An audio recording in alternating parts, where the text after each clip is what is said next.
Hi, a very good morning. And these are very, very overwhelming and difficult times as I speak to you. A lot of you have been through personal losses, recouped from COVID itself, and seen others around you, whether friends, family, or even in terms of just being a citizen in this nation, to see your fellow beings go through such pain. It is very, very difficult. So, acknowledging that and being aware of the impact it's having on us, it is very important to realign our mind space, to realign our energies, and to realign our routines to enable us to stay spirited, positive, and healthy during these times. So, I would like to start with the fact of what we attend to. Now, this attention comes in the way in which we open our social media and we are responding to someone's message, the way we are looking at news. It can be either draining and disempowering, or it can provide you a space to do something and generate some returns. And I would like you to pay attention so that it allows you to become empowered.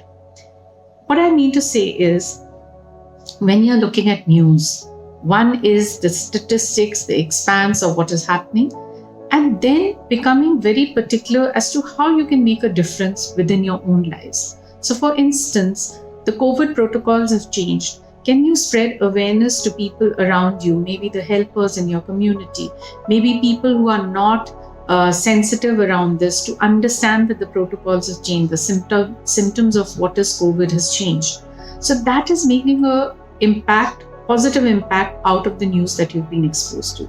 Similarly, there could be a lot of people seeking help in terms of oxygen cylinders or refilling agents. And unless you have verified pieces of information, you can actually sit down and call up those numbers and call out the fake ones, so that it saves people that energy where they hunt around for numbers and they turn out to be unresponsive. So when you have made a difference, even in a single way, but it has been impactful, that news or whatever you engaged yourself to has made a positive impact to others around you, and you feel engaged in that process. So know what you're paying attention to and why, and use that information to empower something or someone around you. The second is, become aware of how all of this is impacting you. And this has to be a very, very conscious aspect of our own journeys. So when you wake up in the day, when you start off your day, think about how your sleep quality has been.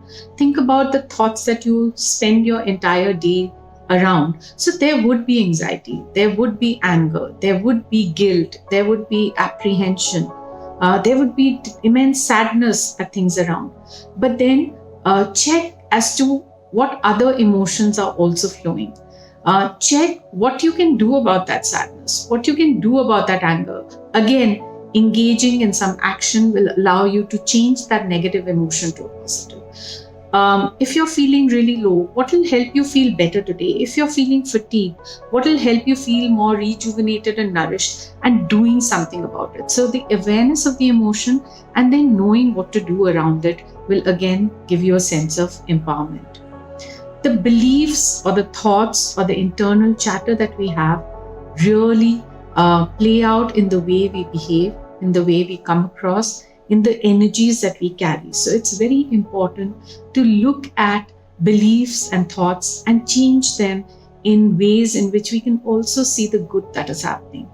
Starting your day with a sense of prayer, a sense of solitude, a sense of a little pause, and again ending the day with gratitude for the fact that we are waking up today and we have easy breathing could be the first thing on our gratitude journal list. So gratitude is a very empowering tool to change our internal mindset. And that is a practice I think all of us need to do to change our belief systems. You could listen to podcasts, you could read books, you could talk to people, but do something which changes the beliefs that we are carrying and gives you a sense of positivity.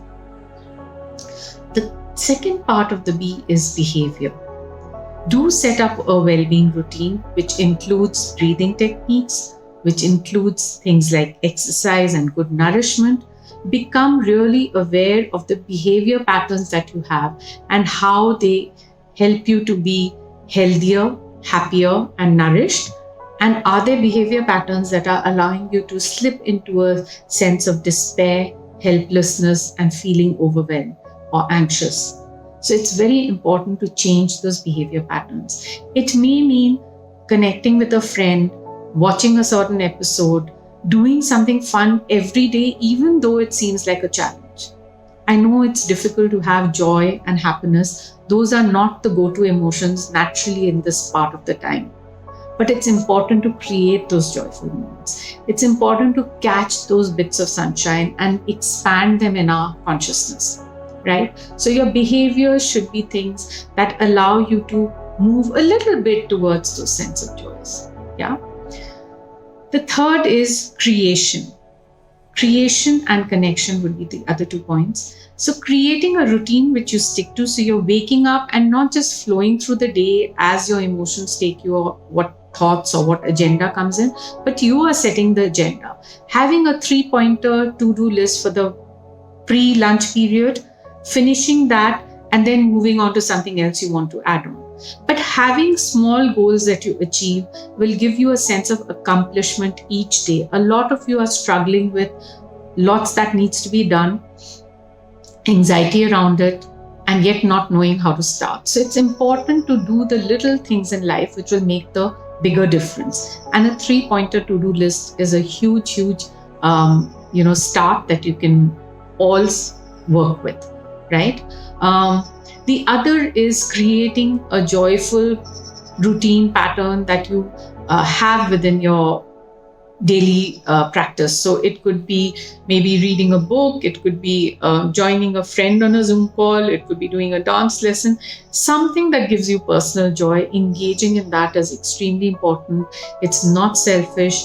It is something that you do so that you retain your energies and spirit to be available to others who you're supporting, whether it be a loved one, whether it be the larger perspective of a community, or whether it be your friends.